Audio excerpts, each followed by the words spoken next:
All right, let's get the show on the road. How is everybody doing this evening? All right. Hi. Most welcome, Mom. Doing good. I know we haven't done a podcast in a few weeks, but I thought we'd get back together a little bit because some Tesla news to talk about, and want to kind of revisit because one of our guests who's been on the show recently, back actually in April, is Mr. Marc Benton. So he's joining us again tonight because Marc has had an epiphany, but we'll get into that a little bit later. We're going to talk about the Cybertruck anyways. So, yeah, I hope everybody's doing well. If you're new to the show, welcome. If you're a longtime viewer, welcome back. I hope you guys are subscribing and listening. We try to do our best to try to be as consistent as possible. However, with the COVID thing going on and factory shutdowns and not a lot of Tesla news, sometimes, summertime's also here, so taking a little bit of a break. But you know what? We got some good stuff to talk about here today. Anyways, we have some Tesla news. We're going to get through it fairly quickly because we're going to have a really good, long conversation with the rest of us here a little bit. Anyways, so the big news that really broke today, Elon making good on his promise to Tesla short sellers. And they've introduced, get this, Tesla short shorts. I'm going to bring it up. For those of you who are listening, you'll have to watch our YouTube video here to see the graphics. Anyways, here they are, Tesla short shorts. Nice lady wearing some short shorts, selling for an exact price of $69 and 420 cents. How ironic. I didn't see the 420 cent part. Yeah, no, exactly. 420. So 69, 420. Awesome. Oh my gosh. You got to like Elon and the Tesla team for having such a fun sense of humor. Anyways, the description of these short shorts go on to celebrate summer with Tesla short shorts, run like the wind, or entertain like Liberace in your red satin and gold trim design. Relax poolside or lounge indoors year-round with our limited edition Tesla short shorts featuring our signature Tesla logo in the front with sexy across the back. That's S3XY. Enjoy exceptional comfort from the closing bell. Anyways, apparently these things sold out instantly. So I'm sure. And they will be a collector's item. I tried to buy a set, but it looks like I'm going to have to go with Plan B and buy a set of Hooters orange shorts for the wife. So, yeah.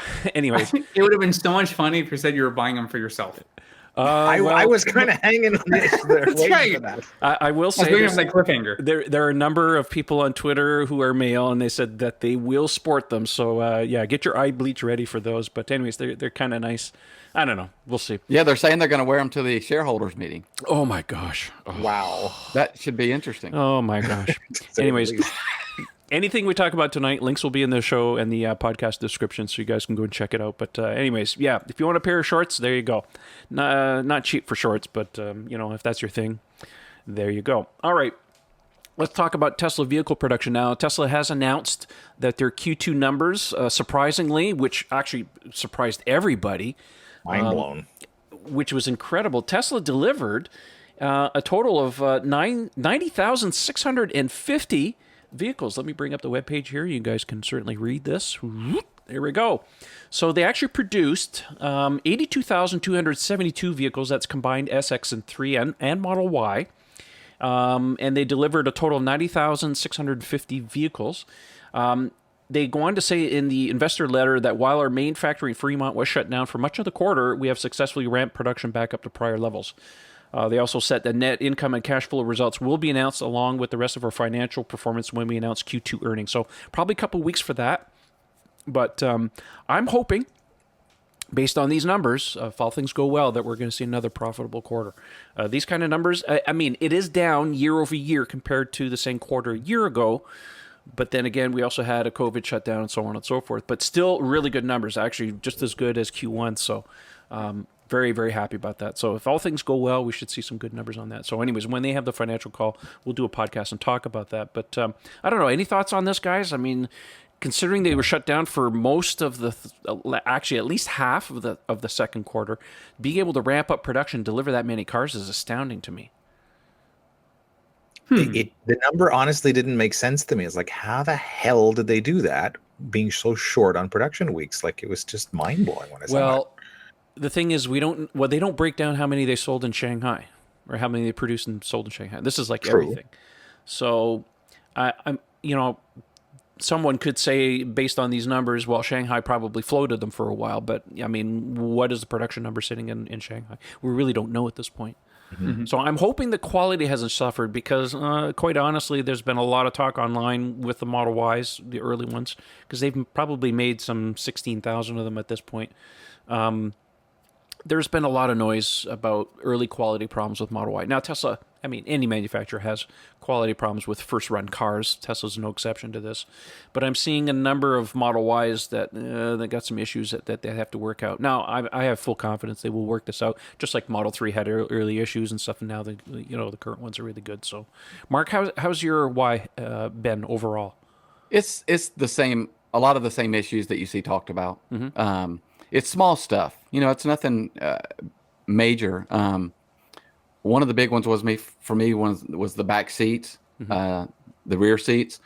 And there's still an issue. Supposedly there's a fix for it now where one of the right seat kind of sits up a little bit higher than the middle and the left seat. And so they say that there's a fix for it to get it level. And, the back seats were all basically gapped. I mean, the back panel was off and it wouldn't snap in. That carpet stuff is clipped in. Yeah, it wouldn't clip in. And so there was small stuff like that. I mean, people talk about panel gaps. I'm so tired of talking about panel gaps. Like, I see them on every car that I've ever had that I'm just like, why is it such a big deal with Tesla? Well, it's a thing. It's like a meme, right? It's like, well, Tesla panel gaps, right? Every car has panel. Listen, panel gaps exist for a reason. They just have to be consistent. Yeah. Right? Yeah. So, anyways. Yeah. But, all right. Well, that's we're looking forward to that. I mean, based on this news too. I mean, if you've been paying attention to Tesla shares, my gosh, after this they closed over $1,200 US, which is just astounding to me. So, anyways, and we're like this close. If they post a profit, they're into the S&P 500. So that's going to be awesome news. That will really stabilize, I think. However, leading up to this, of course, and Elon tweeting about this stuff, I mean, of course, all of the haters started coming out. Holy mackerel. I mean, it's pretty vicious normally, but this was especially bad. Even myself, I tweeted out the numbers, just saying, here are the numbers. And boy, the hate, I couldn't believe it, from people I don't even follow and people who don't even follow me. So obviously, if you tag Elon Musk on something, people are watching for that. And boy, it's just like flies through the proverbial It's poop. just pure desperation on the Tesla Q side now. Yeah. They got nothing left. It's just... Yeah. Well, there's also the apologists who it doesn't matter even if you give honest feedback or criticism about Elon or something else that's tied to him. And then the ardent defenders come out en masse and also then attack the people who are supposedly going after Elon. Like, you're allowed to have opinions. It's okay if we disagree. But when you start doing ad hominem attacks, you both look bad. It doesn't matter what side of the spectrum you're on. So if you're defending Elon, defend Elon, but then don't attack the person who you believe is attacking Elon, because then you look just as bad. Yeah, I really don't get into those arguments. I think it's pathetic, but whatever. It is what it is. So all you have to do is just hold your head up high, and, Elon's a big boy. He can take care of himself. 36 million followers. I mean, what more do you want? 37 million. 37 million? I wish. All right, moving along here with some Tesla news. Next story comes from our friends at Teslarati. The shareholder meeting is actually going to be held on September 15th, and they're going to bundle it with the battery day, so to speak. And it's going to be held at the Fremont factory. Now, the reason they're bundling this together, obviously because of delays, is because he wants to do a hands-on thing about this new battery day thing that they've got going on. And there were some images taken at Tesla's Cato Road facility, which is literally just around the corner from the Fremont factory. Tesla had filed for some paperwork actually in the Fremont City Council, I think it was, where they wanted to build a pilot line for this battery factory, as well as adding a second floor. So anyways, there's some pictures here, courtesy of our friends at Teslarati. Anyways, the project is internally called Roadrunner, and this is Tesla's pilot facility to build their own cells. Now, this is based on new chemistry, new techniques, and all this other stuff. So that's part of Battery Day. So it's more than just about a million-mile battery. There's manufacturing capability and stuff. So, yeah, Project Roadrunner, that's what it's called. So if you guys have been longtime fans of the Roadrunner cartoons from Looney Tunes, you'll understand the reference. So, looking forward to that. If anybody's going to the shareholder meeting, you can expect to have a tour of the Cato Road facility. They might hold it in the parking lot. It's a fair size out there. Hopefully it's not going to be too hot in September. to watch. I'm really looking forward to this. So yeah, Elon's pretty hands-on about this whole thing because there's more to see. So the scuttlebutt going around is that this Roadrunner project with these new cells, new chemistry, is really slated for at least for the beginning, the plaid powertrain Model S and X. Mm-hmm. Those are the first ones to come. And then, of course, any of that technology will end up in the other cars, namely the Roadster. I would suspect the Cybertruck as well. So I think they're probably going to show. I mean, September. Now we're getting close to the end of the year at that point, third quarter. So maybe Tesla might pull the veil off and say, "Here's the new Model S." We'll see. I will tell you though, just based on current numbers we're seeing in states like Arizona, Florida, Texas, and California, it would not surprise me if the plans they have now for those tours completely changes. Yeah. I mean, look, that's a best case scenario where you have a lot of those folks in Fremont in the facility to be able to partake in that exercise. I don't know if that's actually going to materialize because we're talking about 2 months from now when that might happen. And that could be very well too soon to hope that it happens. So I hope for everyone around the world that that's not going to be as bad, but all indications are now that that's probably not going to happen that way. So we'll see. I mean, we're talking 8-10 weeks before this materializes, but indications are right now that based on the numbers, I don't see how they could do that safely. Yeah. Well, we'll keep an eye on that, but that's the tentative date at this point. So hopefully they hold true to it and they do it in a safe manner. I mean, look, they have lots of experience with this stuff. So anyways, anybody going to the shareholder meeting, please be safe, wear a mask, do your usual things, do your due diligence. All right, next story is again from our friends at Teslarati. Mr. Elon Musk went on on a trip.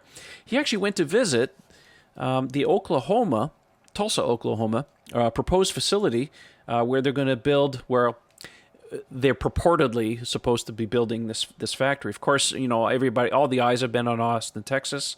But anyways, basically, they say in the article, on Friday afternoon, CEO Elon Musk and Director of Policy and Government Affairs Craig Hulse landed in Tulsa, Oklahoma for a meeting with local officials.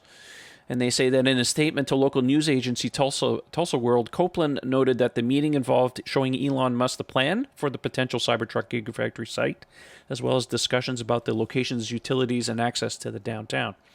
So we kind of talked about this very quickly before we began on the show. I mean, if Tulsa is going to invite Elon to come and look at this huge tracts of land that you can buy, Elon pretty much has to show up for this. Because if he says no, then it's just like, well, it's game over, right? Austin has won. So I think in this case, I mean, either way, they need another factory. We know this. But I still think Elon's heart is really still in Texas at this point. But they also go along and say that, I'll bring up here the article so that you guys watching YouTube can see here. Excuse me. Copeland, for his part, noted that even if Tulsa loses to Austin this time around, it doesn't mean that Tesla will never establish a presence in the city. It's especially notable considering that Tesla would likely need additional sites for upcoming projects like the semis production ramp and the expansion of its energy products. So even though that they could potentially still build in Texas, all is not lost. I mean, if they need other facilities, why not? I mean, if they're going to give them all kinds of incentives and some land or whatever the case may be, who's to say no, right? Got to keep your options open. Yeah, I will say though that there is this.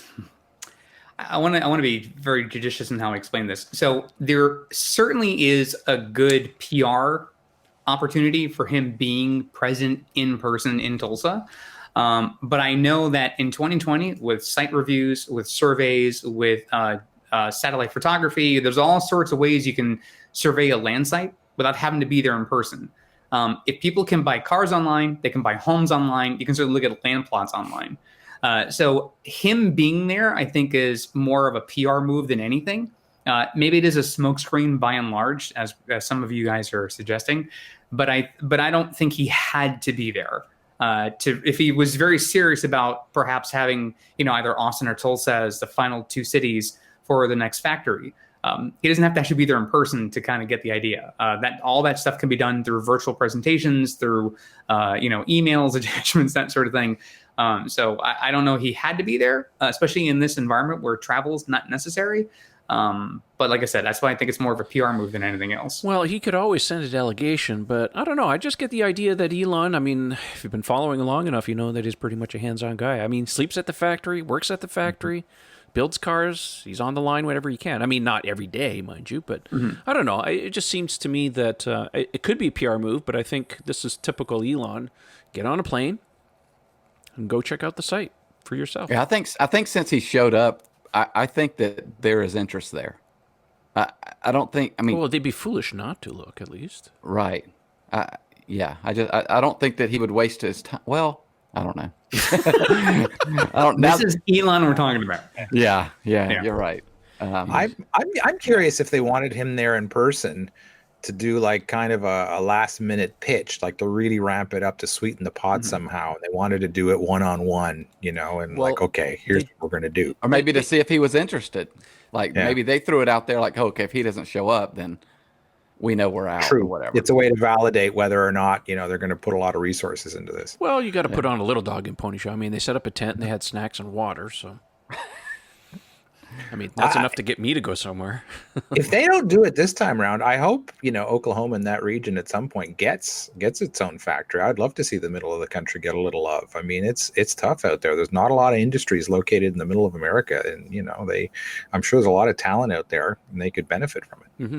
I would rather, if they're going to go Austin, say for this next go round, you can't go to Tulsa next. I would say go to Detroit. Go you think where it's too close?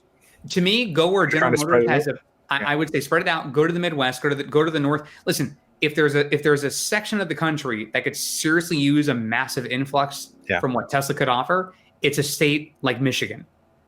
There's a lot of blue collar workers in that state that would benefit. We know Detroit has been basically strangled a number of times by General Motors with their issues that have had there Flint, with plants. I mean, there's a number of areas in Michigan that could certainly benefit. Obviously, Flint is one of the first ones that come to mind because we've seen the Roger Me documentary with Michael Moore many years ago back in the 80s. So this has been a long-standing issue with the residents in Flint, Michigan. But if you go Michigan, if Austin is a sure thing, let's just on that pretext, it's a sure thing. You have to go to the north. You got to go to the north, just the Midwest, go up there, up to Michigan, and build your next factory there. That way you have basically had the western part of the country in California. You got the south in Texas. You then go to the Midwest in Michigan. And then of course you got your factory out in Buffalo. So you got sort of like these 4 regions of the country spread out between different factions of what Tesla does. I know a lot of us in Canada would love to see them set up a factory over here. We have every manufacturer has a plant in southern Ontario. Matter of fact, most of the pickup trucks sent to the U.S. are built down the road Detroit being such a world center of automotive expertise, it makes a huge amount of sense. But the very fact that it's never seemed to be seriously discussed makes me think that the political ramp, the climb they'd have to make there is really, really steep. You have to think that the entire ecosystem there is built around the big 3, and they would do everything to keep them out. You know, because they'd literally be sucking the talent out of those 3 companies, or at least certainly trying to. You know, that would obviously be a threat to them. You know, and they'd be right there in their own home turf. So I think they would be extremely hostile to it, and I have to think that there's a lot of connections between those 3 companies. You also know the UAW would be all over that too. Yeah, well, exactly. And the problem is, shame on them if they really take that tact, because the reality is you've screwed over the workers in that state over and over again a number of times. What allegiance do they have to you? Because, I mean, look, we knew like the Carrier plant, for example, the presidential administration had said early into their presidency that they're going to, secure the jobs and not have Carrier lay off people. Well, whatever promises were made ended up not materializing, and so Carrier had to lay off people. So there's a number of workers and a number of companies in the state of Michigan that would benefit from what Tesla could provide them, regardless of what capacity that factory may be for, whether it's for additional solar, if it's for battery production, if it's for anything else. If it's automotive, great. But even if Tesla says we're going to make another product there that isn't automotive, would that deter the other automakers from saying, well, no, they can't come here? When ideally, if the main focus is we're trying to bring jobs to a state that could really use the influx and use the benefit in the economy, to me, it's just a matter of simple arithmetic. And if the other companies are willing to sort of put a stopgap through lobbyists or other means, then to me, the pressure should be on those companies to sort of relax that behavior and allow Tesla to come in because of what they can do. Well, we know that GM has played dirty with Tesla for many, many years, so Yeah. who knows what they're doing behind the scenes, but yeah. All right, well, we'll see what transpires. I mean, getting down to the wire, if they're going to build another factory, they get hustling pretty soon, so I think, they got to announce something, so maybe as late as the shareholder meeting, but I was kind of hoping by July they would have announced something, and here we are. Well, I mean, month's just barely started, so maybe there's hope for that, so. All right, last story before we get into the main topic tonight, and this is kind of a bit of a segue. Michael Hodges on Twitter actually asked Elon and says, can you bring a Cybertruck to the East Coast? We need a glimpse. And I've said this many times before. I think it's a little unfair sometimes that Tesla does everything in California and East Coast doesn't get any love as far as seeing new products. Anyways, Elon replied and he says, sure, we will aim to do a cross-country drive with the Cybertruck later this year. Now, of course, Elon time and COVID. Keep that in mind. So, what do you guys think? I would totally see this. Of course, our borders are completely closed at this point, so there is no traveling between the two countries. But I think if they make do on this and put it on display, much like they did at the Peterson Museum, which we'll talk about here in a second, I think they get a lot of people to come out and take a look at this thing for sure.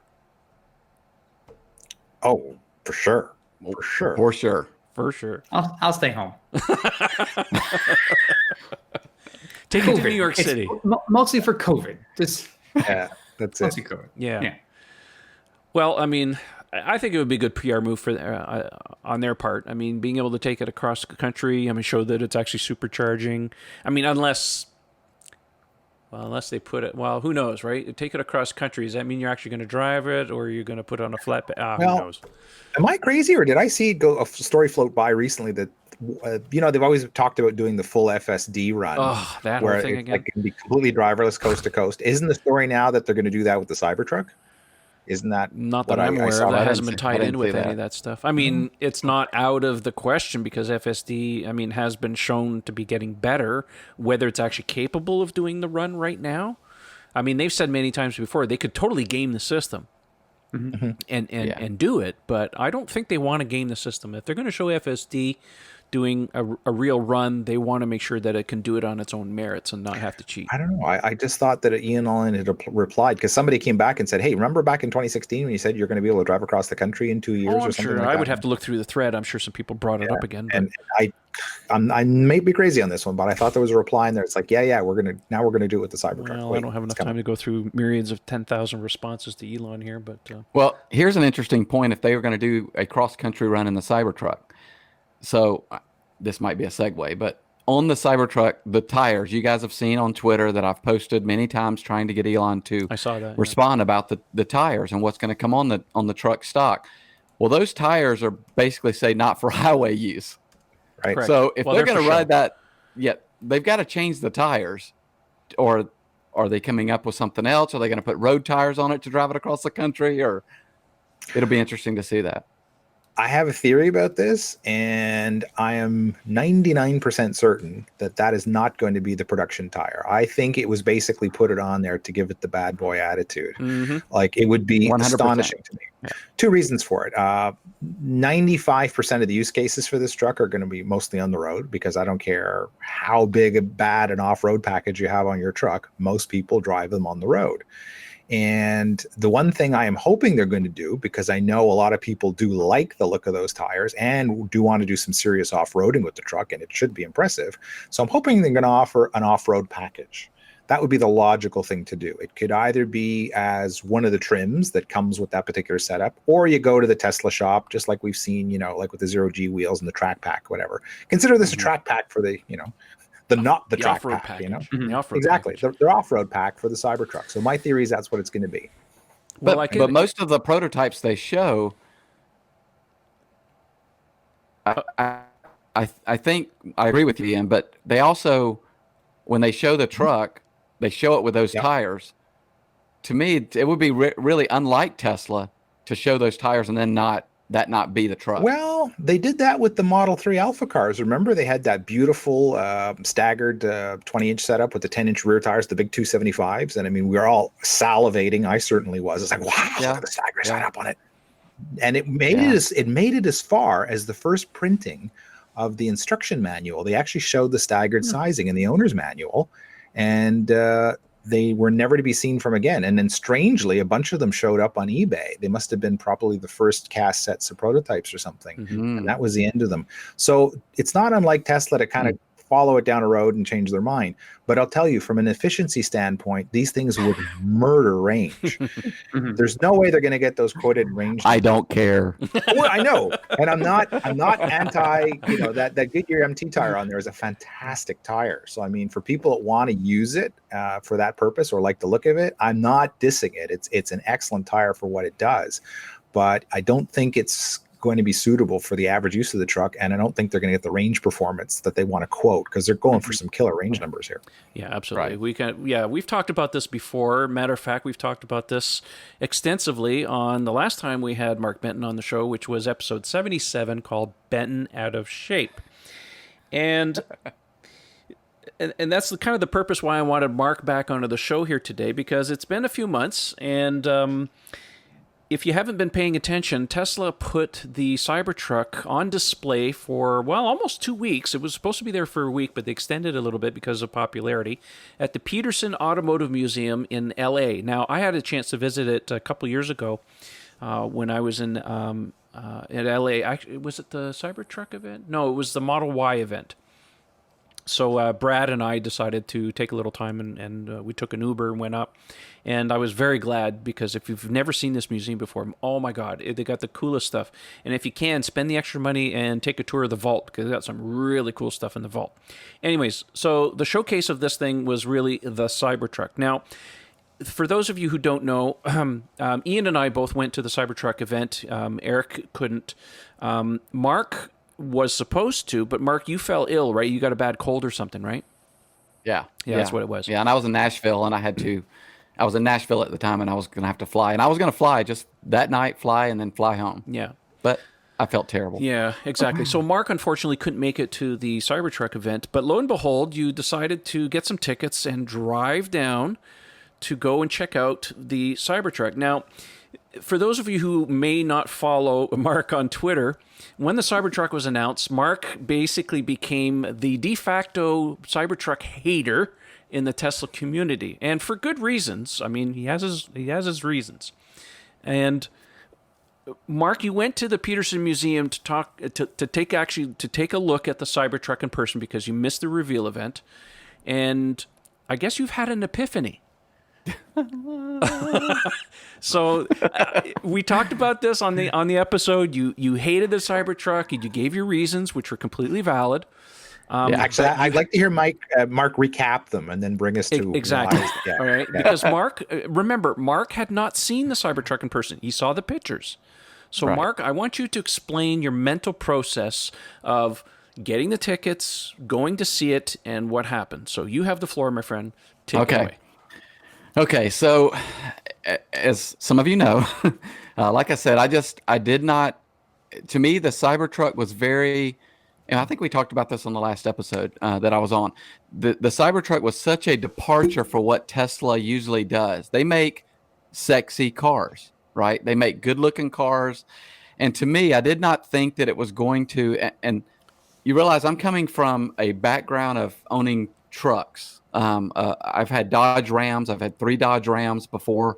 I've had several different trucks, a GMC Sierra. And in my mind, a truck is a certain vehicle, right? And so to me, I could never associate the Cybertruck, because it's called a Cybertruck. I could never associate it as a truck. To me, it just, I don't know, it just looked too weird, right? It didn't look like a traditional truck to me. And it still doesn't to me. But I think what happened was when I got the tickets for our 20-year-old son and my 10-year-old son were the ones that kind of convinced us to get the tickets. They love it, of course. Everybody under probably 20 loves the Cybertruck. Mm-hmm. And they were like, let's go down there. Look, they have always wanted me. They think it's funny and laugh that I hated it and all that kind of stuff. They love it. So I thought, you know what? I'm going to go down there. And I went down there thinking it's going to back up everything that I already think. Right. I thought that I was going to go down there and think this thing is terrible looking. Like, it's hideous. It's not sexy. It's nothing like, but, so I was kind of even going in with a bad attitude. But it's fun for the kids and whatever. And I love Tesla. So, it was cool to see. And they had a prototype Model S there and other stuff that I was going for also. So, I walk in the door and it's in the lobby area. Yeah. And literally the first thing that I thought was, this thing looks like a freaking tank. Like, it looks like a armored vehicle. Like, it looks. No, I went to your Twitter feed, Mark, and I grabbed some of the pictures that you posted. So you keep talking. Okay. I'll put these up here for the viewers who are watching on YouTube. Listen, if you're listening to the podcast, thank you very much. If you want to see what we're talking about, please go to the YouTube channel and check out the episode. But Mark, keep going. Okay. So I walk in and the first thing I think is, because when you walk in, the front is facing you. Yep. So that angle I always liked. Yeah. Like, the front never bothered me really. So I walked in and I was like, that thing looks killer. Like, it looks mean. It looks very menacing. Yeah. And I'm like, what is going on in my brain right now? Like, I didn't know what to think. I looked at my son and I'm like, actually, it looks really cool. Like, it's hard to explain it until you see it in person. Like, the pictures can only do it so much justice. Exactly. But when you see the metal and the way that the way that it's polished and all, and there were some swirl marks, by the way, in the metal. Yeah. But just the way that it looked, I was like, this thing looks like it looks like what Elon said, an armored personnel carrier. That's what it. So when I started processing, I'm like, okay, I like this. I went around the back, and you might want to show some back pictures here. I went around the back, and I'm like, yeah, the back on the Cybertruck, and I think most people would agree, depending on the angle you look at it, it throws you off because nobody's used to seeing a pickup truck with that flat of a surface, and not only that, but bent backwards, like tilting out. Yeah, it's bent back, and the sides kind of come down. The sides come down like this, and the back is kind of bent. And I was just like, and then I kept walking. I probably spent an hour just looking at the Cybertruck. I mean, just walking around it, looking underneath it. And then I saw the vault, paying attention to the vault. And then it clicked to me. And I was like, I know the problem that I've had with this vehicle the whole time is it's not a pickup truck. It's not a truck. Like, I'm comparing it to trucks like my Dodge Ram, and it's not a truck. It's a utility vehicle. That's right. It's a bad, killer-looking utility vehicle. So as soon as I had that epiphany, I owned an H2 SUT, the Hummer SUT, which is like their truck. Mm-hmm. Nobody called the Hummer SUT a truck. Okay. In general. Not a pickup, yeah. No, not a pickup truck. It was just like this killer-looking, menacing-looking, it's square, but it was kind of awkward too. But to me, with 35-inch tires on it, I loved it. It's very manly, right? It's the manliest truck ever. Yeah, I loved it. And I was like, and that's exactly what I was like, you know what? This reminds me, the Hummer wasn't a beautiful car. No. Well, neither is the Cybertruck. It's just mean looking. Like, you want to run over stuff with it. I think that's what I said on the last show. It's beautiful, like the same way an M1 Abrams is. It's like, that's not a beautiful, not a pretty object, but man, it just overwhelms you. That's exactly what happened. Is like when I started equating it to the Hummer, in that way, instead of, and now you see on Twitter, I'm always calling it a Tesla utility vehicle. I'm not calling it the Cybertruck, because to me, Cybertruck, I don't know, it's kind of, whatever. It's kind of geeky and gooberish to me, but whatever. That's the Elon nerd side or whatever. And I'm a nerd too, but it's just, that's why I used to always call it the Nerd Mobile and all those kind of things on Twitter. And I meant it. I felt like it was very just, Elon wanted to make this funky, crazy looking thing. But in my head, once I got around the fact that that the back was kind of awkward, I went and I came home and I pulled up some pictures, and I even posted some of them on Twitter. I posted the rear end of my pickup truck, my Ram that I have now. And I was like, it's not exactly flattering either. Like, it's flat, it's not exactly, I was like, okay, yeah, that's not the best angle of a regular pickup truck either. The front angle, that corner side angle is a really nice looking angle. So I think through that, I don't know. I just felt like I put it in a different category. And when I could put it in that different category and not compare it to other pickup trucks, I thought, I want one. I gotta have one. Like, it was the weirdest thing that the next day my 20-year-old son comes up and he goes, "You're gonna buy it, aren't you?" And I'm like, "Yep, I'm buying it." Yeah, There's Eric's out. Well, that's the thing, though. That really happens when you see it in real life. That's why so many of us who went to the reveal got our heads blown off when we saw it appear on stage. It's like, okay, there's something else coming, right? Because this can't possibly be it. And by the end of the night, after you'd watched it go around and do loops in front of you for 4 hours, you were in love with it because it just looks so badass. It's without seeing it in person, it's hard to see. So I'm dying for the moment that Eric gets to see it in person to see if it changes your mind. And yeah, you're absolutely right. No. Mark is nailed. Not gonna happen. Hey, I said the same thing, Eric. Yeah. No, That's what I'm saying. The reason why I look as young as I do because my head hasn't been blown off that many times. Now listen, first of all, the mistake they made was calling us the Cybertruck instead of the Cyberfunk, because then their cars would be sexy as funk. And we have a show title. Now, here's what I'll say about the Cybertruck. Now, I'm with you, Mark, on the name. The moniker can throw you off because if you correlate what you know trucks today to be looking like, and then you see the Cybertruck, you go, well, those are not the same species. Those are not the same type of vehicle. But that being said, even the Semi, if you look at that just as the cab without any other, there's no trailer in the back, just as a cab, while the front end, because of the aerodynamics, it comes down very sharply. You would see that and go, well, that's probably for hauling cargo. That's a semi-truck. That's obviously what you use for an 18-wheeler. If you see the Cybertruck, someone's going to go, what the hell is that for? Like, is that a military vehicle? Like, what exactly is that? The Hummer, to me, like the Jeep, those are military vehicles. That's how I've always perceived them. But they were made for the American consumer, to basically, burn gas at 4 inches a gallon or whatever it is. So there is a certain stature, I think, that comes with owning the Cybertruck. I will never. Listen, America, the world, I'm telling you right now in this podcast, I don't care what episode this is, cut this snippet, record it for perpetuity until the day that I die. I am never going to like the Cybertruck. It is for a niche audience, and I am not that audience. I never have been. That's perfectly fine. So I'm glad Mark's had his epiphany. I'm sure if he had Mark's 2 daughters, if Mark had 2 daughters instead of 2 sons, he might have the same stance today. Who knows? Yeah. I think though that for the various things that they did at the demonstration when they first showed like what the to drive an ATV up the back of the truck onto and park it, like for some people go, well, that's fantastic, right? Because like I have fishing gear, I've got all kinds of camping gear, stuff like that's just going to be fantastic. So people who use vehicles for that purpose are certainly going to love this. I'm not the outdoorsy kind of guy. I've never been a truck kind of guy. I think it is one of the most hideous things I've ever seen, and I've seen the Avalanche. So I've seen.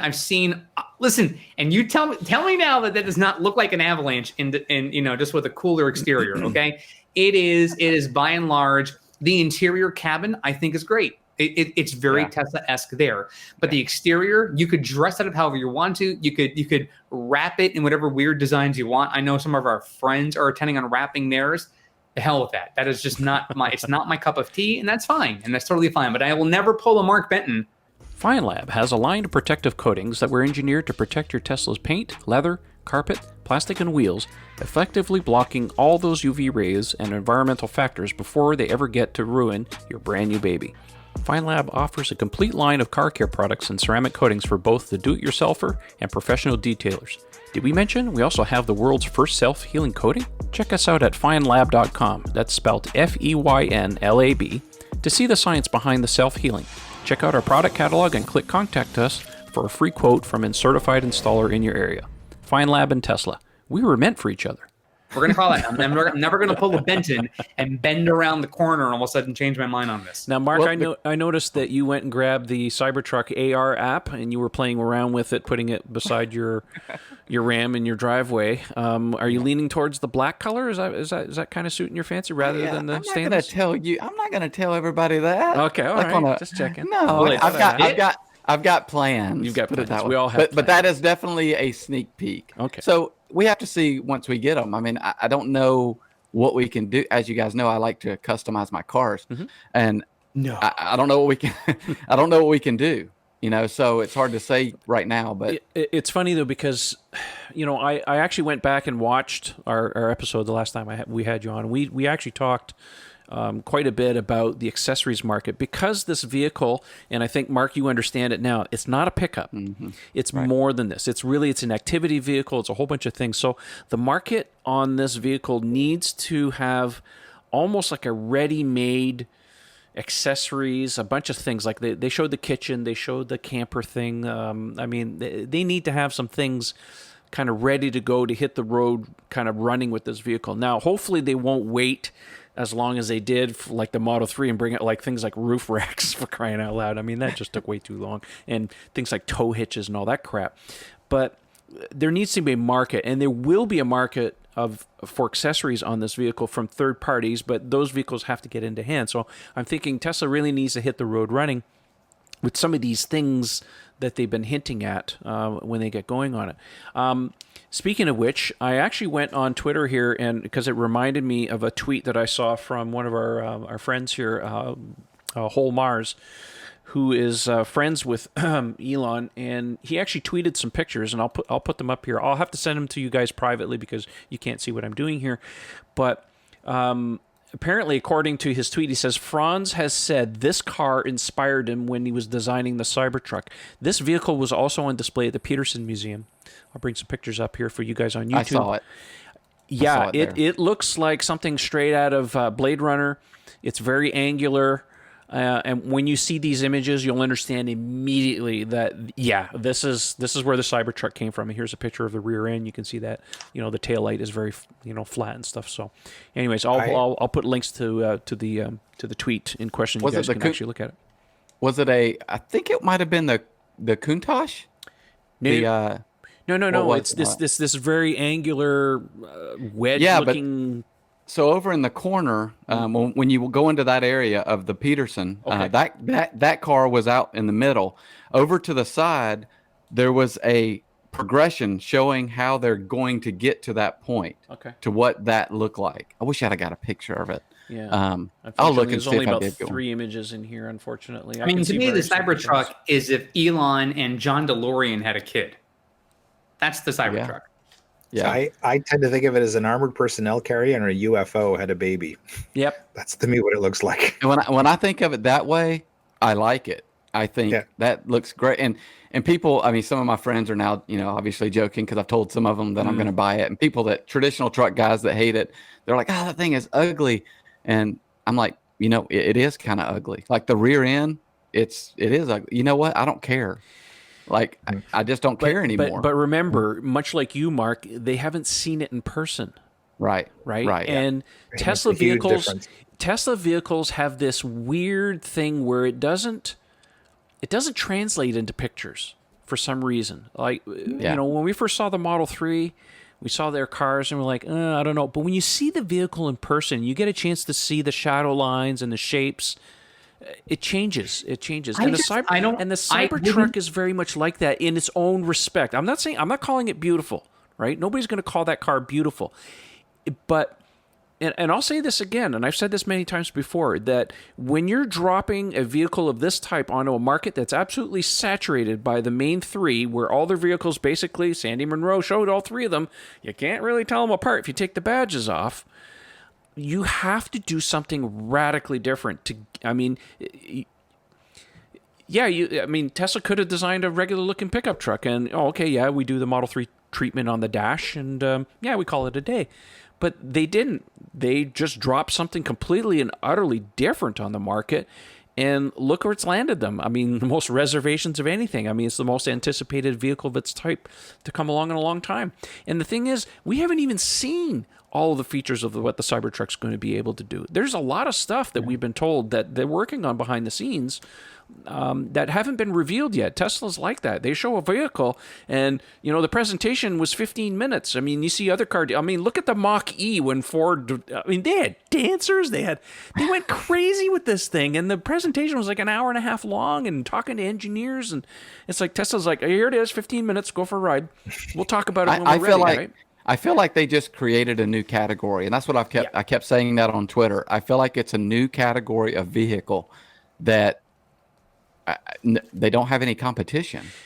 And I think that's out of necessity because, like I said, if you're going into a market that's dominated, you can't just be like everybody else. You can't just drop another pickup on the market and say, here you go, because it'll sink. It'll not. I mean, despite the fact that it's electric, it's not good enough. Look at what Rivian did. Rivian is positioning their RT1 as an activity vehicle. They're not calling it a pickup. They're calling it an activity vehicle, and it has some very nice features. Now, it's very traditional looking other than the headlights, but that's just nor here nor there. But they're going after an established market where they don't want to rock the boat too much. They're making it all electric, and I think it's going to do exceptionally well for that market segment. The Cybertruck is not a pickup. It's an all-round activity vehicle from the future. So my comments to your 2 points you just made now. Number one is I think the number of reservation holders is going to, it's really a misconception of the actual interest in the Cybertruck, right? We did talk about that on the last show because we made a point because of the reservation number or the reservation price. Yes. Right. So I think for a lot of people, who look at, well, look how many reservations there are. Right. But $100 on my car. It's like we talked on the show recently about like putting $0 down just to get your name on a reservation list means nothing. Right. Until monies are actually being paid for down payments, $100 is nothing. So I think the interest is honestly feigned solely based on $100 reservation holders. But that being said, Rivian can call it whatever they want to call it. Naming these vehicles, it doesn't matter. Cybertruck could have been any other kind of name. I think Marc's naming for it is probably more in line with what it actually turns out to be versus what the name is. It's like naming your kid, like, oh, that looks like a Ralphie. Like, what are you talking about? What does that even mean? You know what I mean? Like, it's just a name. Yeah. You can rename it all you want to. I mean, people change their names all the time. It's not like it's a big news story. But I think if we saw all the different renderings that people suspected the truck could look like, from leaks that were proven to be not real leaks, between hopeful ideas of what it looked like. I mean, look, we've seen Model S's basically cut and molded into looking like a pickup truck, right? There was a famous YouTuber who did that. So to me, if that had been the step up, because we know that semi, as different as it is from any other kind of semi truck you see out there, the fact that they designed it in a way where it's like, this sucker is going to blow your mind, truckers, in terms of what it can do, that attracts the market. Because if a large truck hauling company buys a bunch of the semi trucks, the drivers are going to be like, trying to get on the list going, let me be one of the first to drive this, because it just sounds incredible. To me, the Cybertruck, if they had done something instead of that, or in line with that, if the Cybertruck had been the "and one more thing" vehicle, and they had done a sort of Rivian style, sort of that appeases to that mass market that Marc has talked about, then you could have had both, right? You could have really niched the market. To me, Ford, GM, and all, you can sort of say that they're known for their trucks, and that's really what they promote now. Ford basically scrapped all sedans except for the Mustang.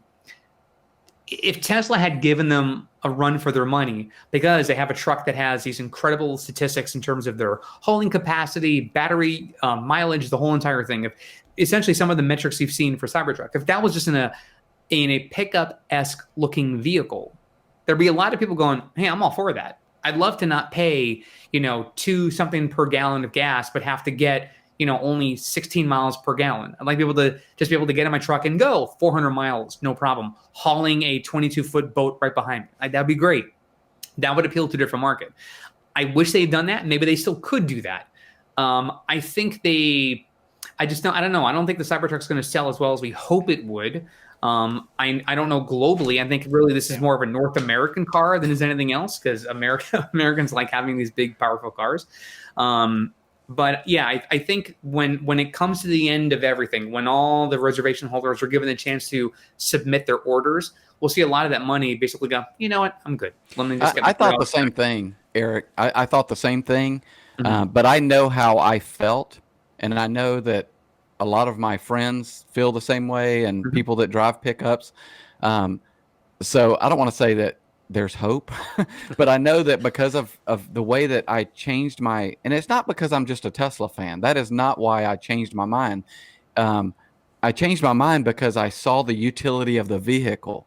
Like I saw myself riding in the dunes in Pismo Beach in California with it, and people going, "What is that?" You know, and just because of the rust factor, the price of it. I like the Rivian. I like the way Rivian looks. I like the Badger too, which I don't think's ever going to exist. But oh, that's a discussion for another day. Oh my god. I like those trucks. I hope they do well, but I think the problem with those is the price. I think they're not going to be able to get the price down low enough. To me, the Rivian is really nice, but it's more of a it's like luxury. A Cadillac of luxury. It's a truck. luxury. Yeah. Where Cybertruck territory.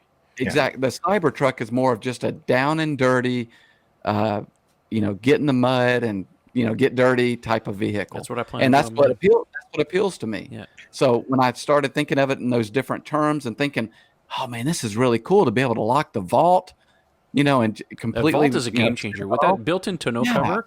That's a huge deal. I mean, I can't wait to see people that you're going to have people welding onto the metal. I can see that welding racks and welding stuff onto the frame or onto the exterior. I can see all that kind of crazy stuff that most of the time people don't really do that. Mark, I wanted to ask you, kind of going back to your experience of being at the museum and actually being around the truck. I'm assuming you spent quite a bit of time around it?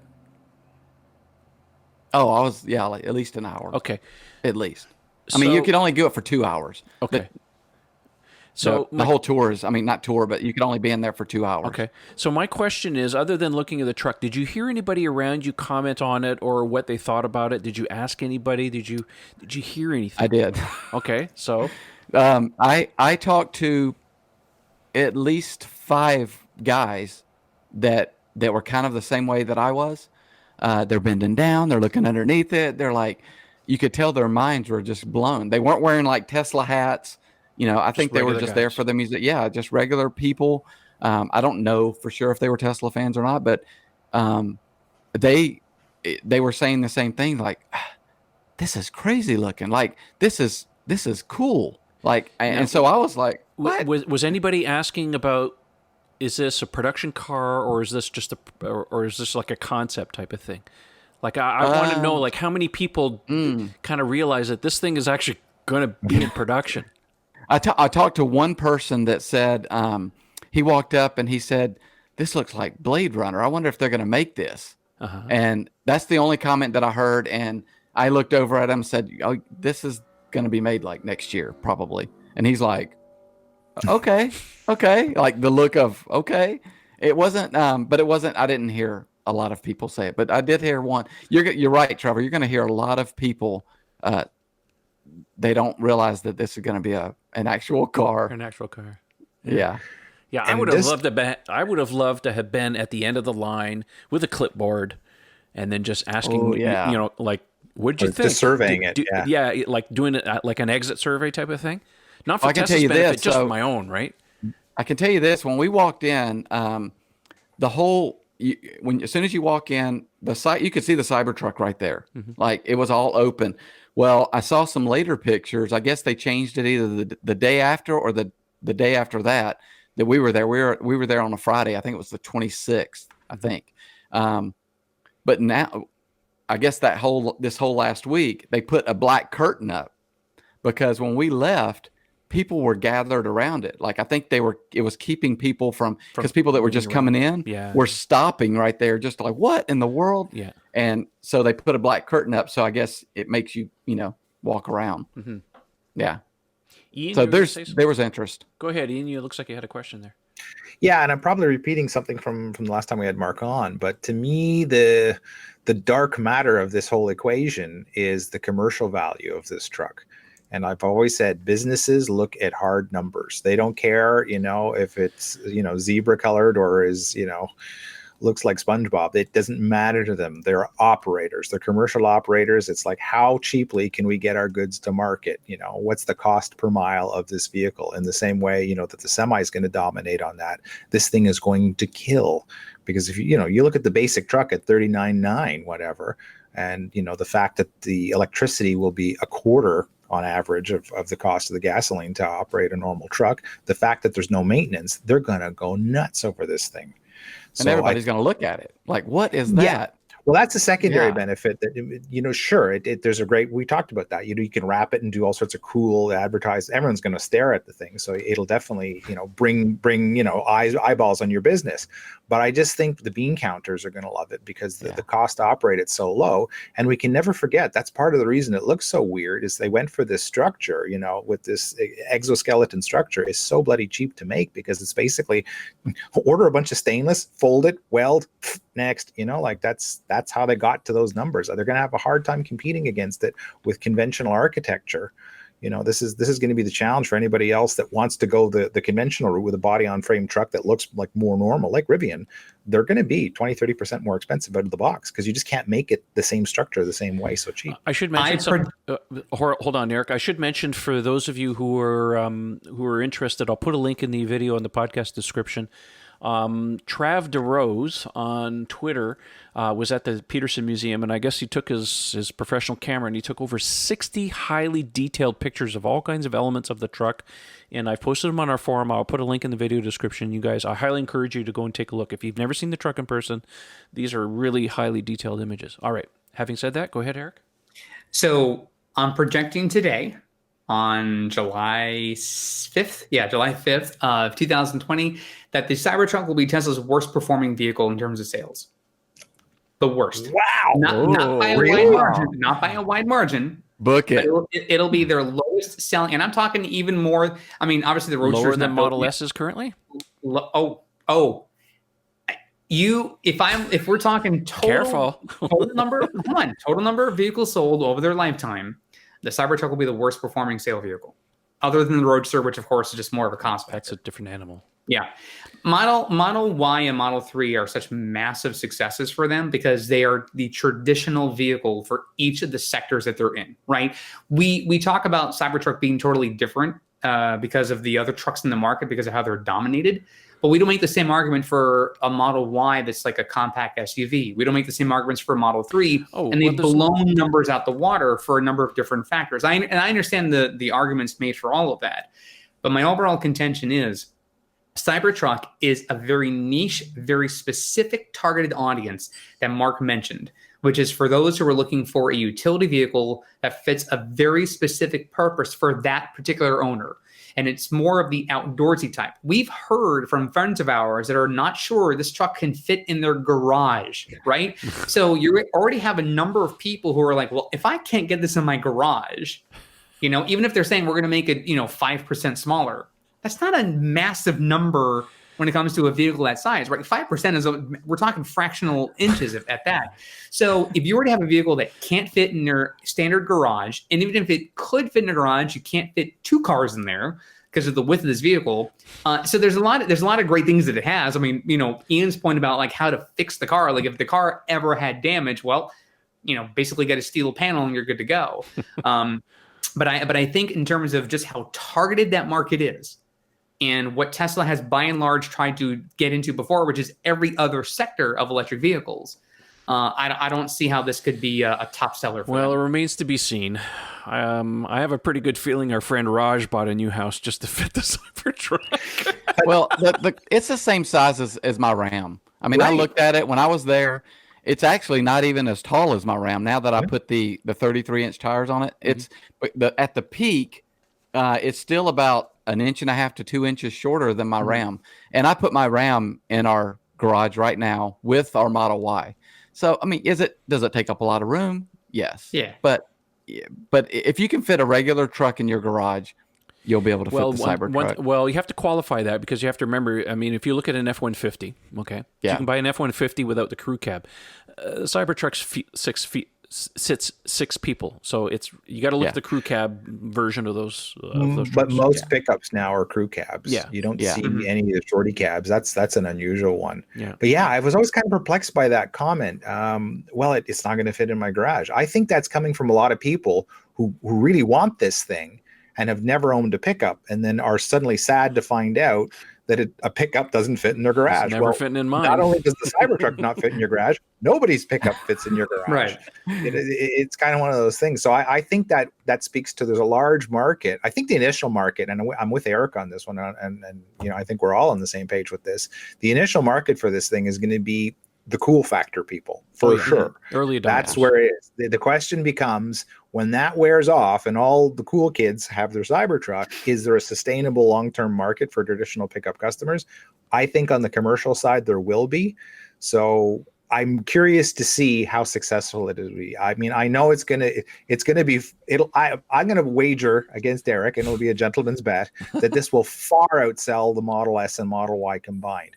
I'm not so sure it'll hit Model 3 numbers, but I don't think it'll be far off. I think it's going to be close to that. Do you think they'll sell 300,000 units? In the first year? Yeah, for sure. Wow.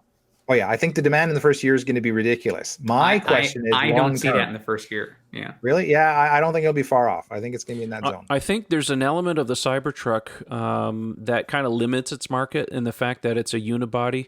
I mean, when Elon was soliciting ideas for the Cybertruck back in 2018, I jumped on there and I said, try and make it so that you can sell it as a fleet vehicle, meaning sell it as a front without a bed on the back, so you can sell it to landscapers and and those kind of guys. And obviously, you can't do that with the Cybertruck, right? You can take a Ram or whatever, and take the bed off, and you can put the gut wagon thing on the back, and you can do. I mean, but I have a funny feeling like the aftermarket for things is going to be massive. Oh, no. There's imagine the fun you can have creating like these weird, like cyber caps that go on the back and all these shapes, like the camper thingies. Yeah. You'll be able to do all sorts of it. Like, well, I can see it's like when Apple works with their vendors. Like, once the iPhone prototype is ready to go, they basically send the measurements out, and all the companies come out, all the products. So come launch day, you can buy the phone and 150 kinds of cases, and you can buy battery packs, and you can buy cables, and you can, all these different things. I mean, I agree with you, Ian. They're going to have do-it-yourself kits, just all kinds of stuff based on the numbers that will come out early on. Floor mats and accessories for the trunk bed and all sorts of stuff. Oh, there's no doubt. But I still think, because of the way they're making the car, there's going to be some limitations in terms of just how many products there'll be. I think matter of, there might be some companies that find some difficulty at first, because if you can't get your hands in a truck to test it, and because it's a very different vehicle, obviously this is not like you're building for a traditional pickup truck. Like, you're totally revolutionizing how these vehicles are going to get made. It's cool that they're doing it, but that's not to say that every aftermarket accessory maker is ready for that kind of car. So then there might be some issues early on with some stuff not working correctly, but I think long term it's going to be an accessory maker that's going to find a way to just all of a sudden that's where their money maker is. Right there. Yeah, there's definitely going to be. I mean, I've noticed some things in the Cybertruck, and a lot of people kind of forget because it's easy to overlook. But if you look at the bed of the Cybertruck, I mean, there's T-slots built right into the bed. So I mean, how many trucks on the market have that? Zero. You have to buy aftermarket stuff to do that. There's aircraft-style D-ring slots along the bed on the sides. How many trucks have that? Well, not from the factory. You have to add that stuff. Yeah. So I think there's lots and lots and lots of opportunity for doing things with the bed. And I think that Tesla, I mean, they don't talk about it, but I think they spent a lot of time thinking about what kind of things that we can build into the vehicle that actually makes sense for the utility aspect of it, not so much, it's just another pickup truck and thinking about that, right? Tesla utility vehicle. Exactly. I think Mark probably nailed, I think Mark takes offense to calling it a Cybertruck. It's not a truck. I think a vehicle, I think it's the cyber part too. I think that they hurt themselves a little bit by calling it a cyber. I know they're going into the cyberpunk and all that. Yeah. But traditional truck guys think that's gooberish. Like, they think that's, it's like, that's dumb. If they just called it a Tesla utility vehicle, I think it changes the perception of what the car is or what the vehicle is. And it just makes it, to me, it makes it cool.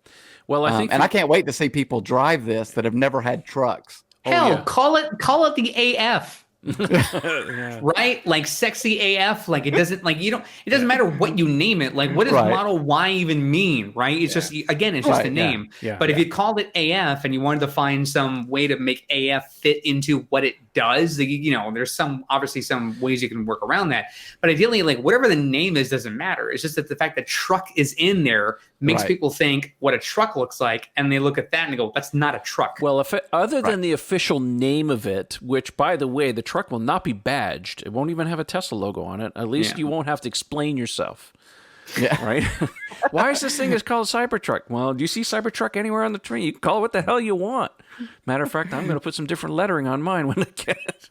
But if you order it, you have to go to the Cybertruck page. Oh, yeah. Well, and Model Y is just a remnant of Elon's twisted sense of humor as far as naming things. I mean, none of the cars are named Model something anymore, right? He's done with that.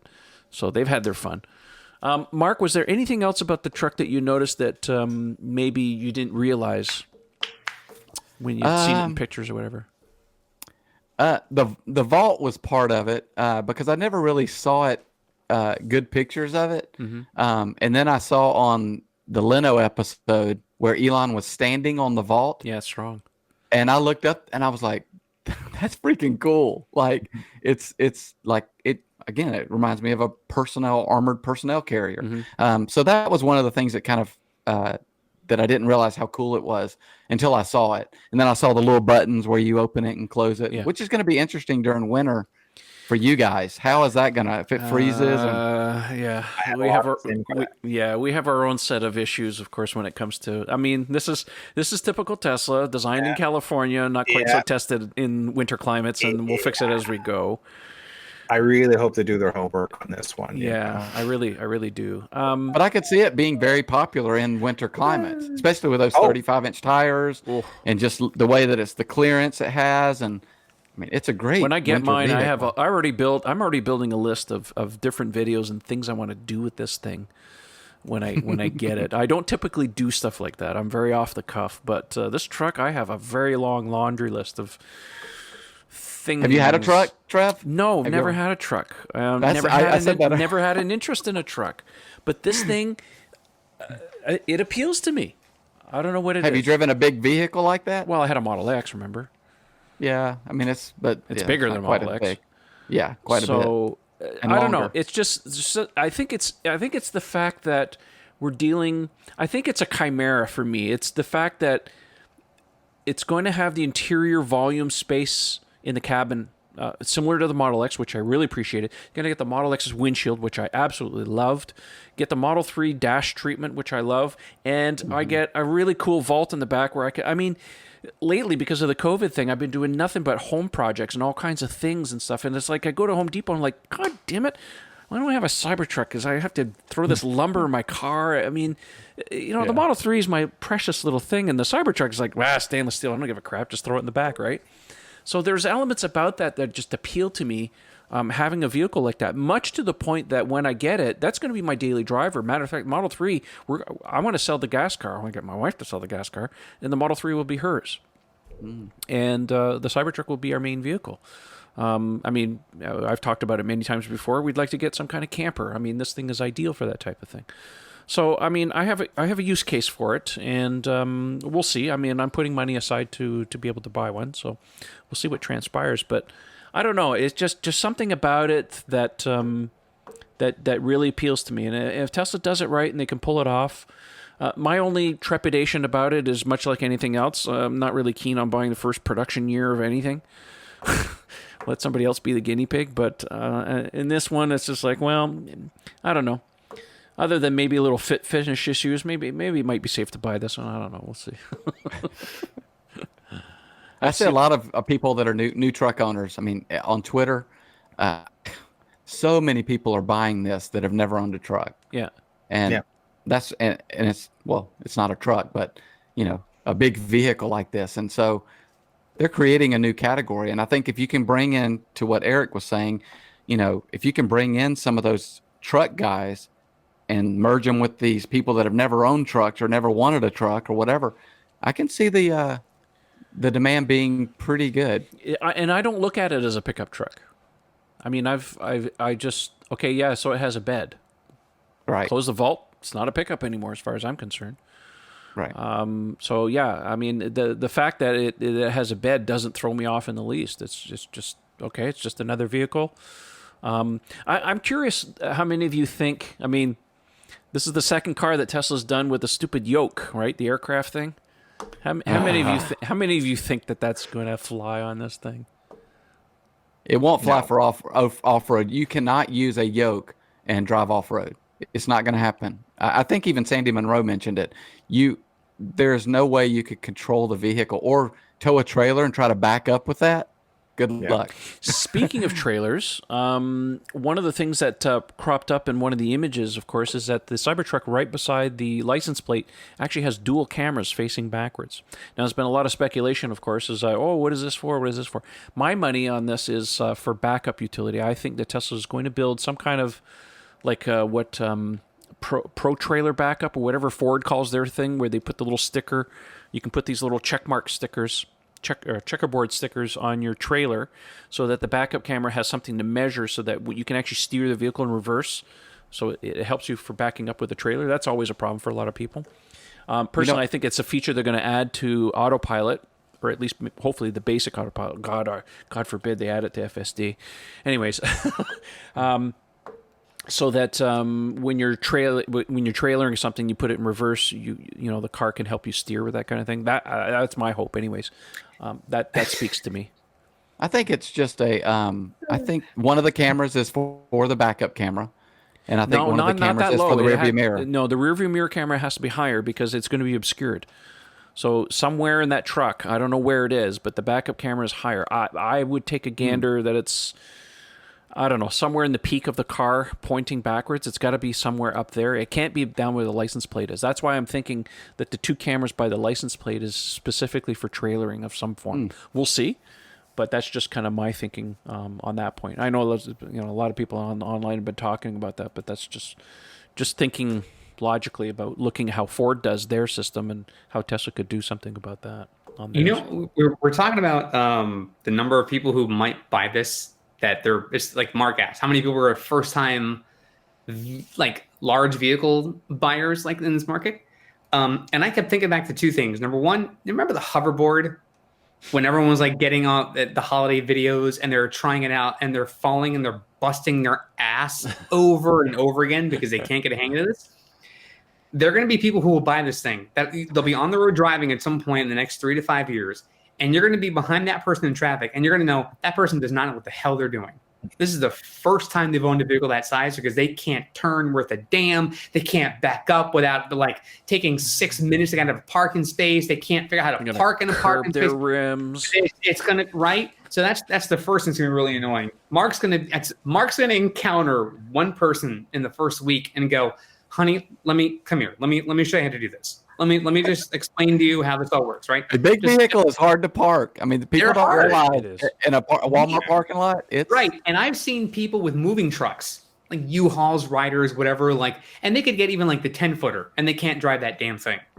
Like if you're not accustomed to a vehicle that size, whether it's trepidation because you're afraid to scratch, crash, whatever it is, my rationale is if you're that hesitant driving it now, you shouldn't have gotten it. Like you have to like take a course, go learn how, find people who are truck owners and like, hey, can I learn how to drive your truck? Because if you can handle a freaking F-350, then you're going to handle the Cybertruck no problem. If you can drive a moving truck while towing a boat in the back, like that's great.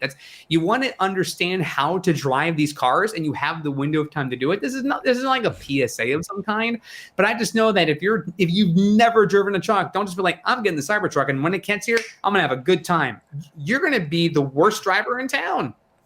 You just brought something to mind. I just thought about something. I'm going to get a sticker put on the back window or somewhere on the thing, and it's going to say, "Have you driven over a Ford lately?" That's what I'm going to put on the back of the car. That's what I think is going to happen in a lot of cases. I think people are going to be running into people. Well, Elon was running over cones and stuff. You saw the video. He's running over cones. Yeah, he was leaving Nobu, I think it was, or whatever it was. Yeah.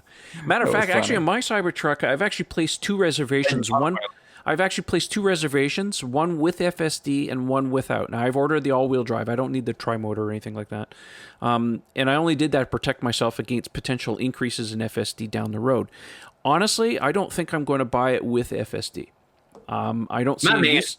I don't see use for it for my uses of the vehicle.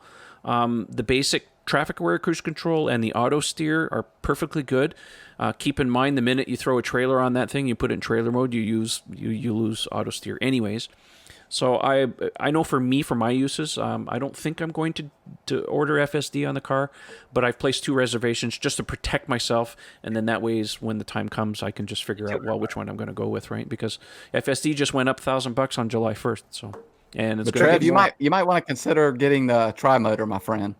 If you're gonna haul a trailer, you're gonna get about 150 miles of range. I know, but I haven't disclosed how big of a trailer, right? Oh, okay. Okay. So, I'm not towing an Airstream here, so I don't know. That it's just the 2 of us, so it'll be relatively small. Yes, I understand range. You can cut it in half. I get those kind of things. I'm not particularly worried about that now that the size of the supercharger network, especially the places that I kind of want to go. That all of the new stations that they're building now are within 150, 160 miles from each other. So I'm not too worried about that. The amount of times I'm going to be pulling a trailer are probably very minimal anyways. So, yeah, it's not going to be like, oh, this is the only thing I'm pulling with it. And I have no plans on buying a boat. So I think I'm okay on that front. So anyways. Now, Trev, you just said something really interesting there. The auto steer will not work with the trailer. I mean, do we know for a fact with Cybertruck that that's not going to be sorted out? Well, I'm just saying from what I know right now with autopilot, if you buy a Model X, because I haven't tried the Model Y, but when you have a Model X and you tow something, you lose auto steer. How does the vehicle know you're towing?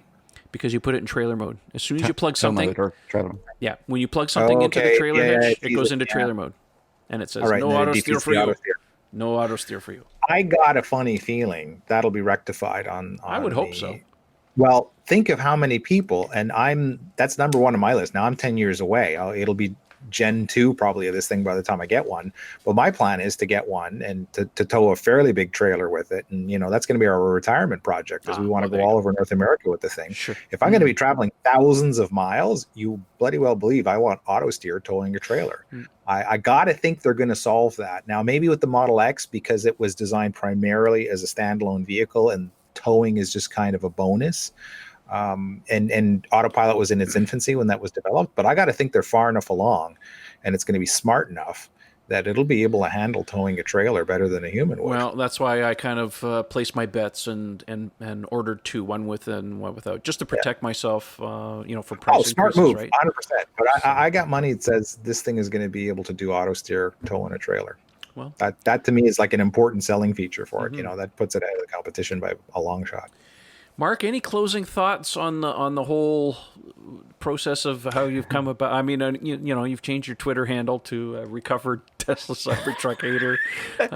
I know you're playing with it a little bit. That's all fun and stuff. But and on Twitter, I hammed it up a little bit. I was giving people a hard time about the Cybertruck, just a little bit. But I did really. It is the way I felt. I mean, I did not want to buy it. No, there's no doubt in my mind. I'm sure. I mean, I did not want to buy it, but now, no, it's going to be in my driveway, in my garage. I feel like you've cheated on me. I don't know what to say about that. I mean, you've changed, Mark. I don't know who you are. My cyber husband has not gone for the Cybertruck. It's not me. It's not me. It's you. Clearly it is. Clearly it is. Yeah. Mark, did your Model X go back after, because it was leased, right? Did it go back yet? Yeah. Okay. Yeah. It went back. I don't know, maybe a month after we got our Y. Okay. So now I'm just down to the Y and the Ram now. The Y and the Ram right now. Okay. Yeah. Cool. Yeah. And the Ram, did you buy that or is that leased? I bought it. Okay. All right. Yeah, and the funny thing is I've got some people that are actually interested in buying it, and I'm toying with the idea of getting another Model 3. Oh, I saw that on Twitter. I was like, Mark, what are you doing? That first here, folks. You're almost as bad as Eric Strait there at Tesla Inventory, buying a car and selling it 3 months later. It's guys, and you guys know because your you all wife have is driving Teslas. the Y. Is that the reason? Yes. Right. That's my wife's car. That's our family car. when you own a Tesla and you drive a Tesla, it's really hard to go back to a gas car. Mm-hmm. Yep. It's really hard because know. it's just not the same experience. And I love my Ram. I love the way it looks. I love not having to pay for gas because my work pays for it and all those kind of things. But that doesn't change the driving experience. And so I don't know. I'm just toying around with it. I'm thinking about it. I don't know. I don't know what I'm going to do right now, but yeah, I'm thinking about it. Well, if anybody who's out in the listening audience or the viewer audience has a Model 3 for sale, you can always reach out to Marc Benton, and maybe he might take you out. What are you looking for, like long range, or because you had an SR Plus, right? So, yeah, specifically, I would be looking for a long range rear wheel drive. Yeah, I want the most efficient one that I can buy, because I made the mistake by I wish I still had VIN 89. yeah. I mean, that's really what I wish, because that car would be perfect for me right now. Yeah. Mm-hmm. And Andrew's not selling He's it. not? No. I've already had that. No, he loves that car. I got 12,698, but I'm not selling mine either. No, but Eric mine's a loves long his. range. So for our listening audience, in our online Twitter chat that we have, I call my car the OG now. It's my pseudo nickname for my vehicle because I'm the only guy in the group that has not done any modifications to his Model 3. So I call it the OG now, just as a side note. It's called Apollo still. It's still affectionately Apollo, but I call it the OG. That's funny because my car right now is the most riced out thing I've ever owned. I've never done anything like this in my car, and it's just like, oh, that's a cool mod. Let me do that. It looks gorgeous. Oh, thank you. It's a beautiful car. We haven't even had much of a chance to talk since you were down here. How are you liking the new lowering springs? I'm used to it now. At first, it was a little weird. I mean, I've scraped it in a couple places. I kind of anticipated that.